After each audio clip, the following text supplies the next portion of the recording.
Hello, my name is Sedona, and today I will be discussing the housing market. And for a more efficient and informative video, I will specifically be covering the housing market of Nashville, Tennessee, and its many problems.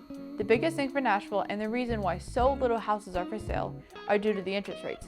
Back during COVID, a lot of people bought houses because the interest rates set by the government were at an all-time low, an average of 3.5%. This allowed the slow-going economy to boom, even during the pandemic. It was a win-win for not only the buyers, but for the sellers. Houses could be sold, which meant houses could be bought, and vice versa. It was perfect. However, later during COVID, and especially afterward, a lot of people from California started moving here, which caused the economy and housing market to go insane. Builders couldn't keep up, which meant less houses were being built, which caused supply to go down and demand to go up. To calm the housing economy, the federal government decided to raise the interest rates, which typically allows the overall housing economy to slow down. However, due to the amount of people moving here, the only thing that it did was raise the prices of the few houses that were available. So no one wanted to move and sell their house, which, you guessed it, means less houses available and yada yada yada yada. My dad, who is a realtor, said it was the perfect storm.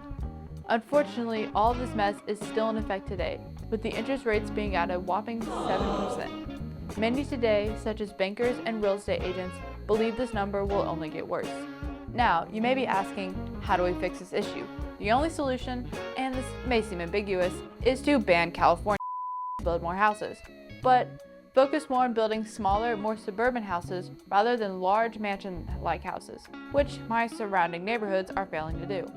Maybe even set a square footage limit. If they build smaller houses, they can fit more houses in a neighborhood, which means more buyers and more competition for sellers, which means lower prices, and boom, everyone is happy.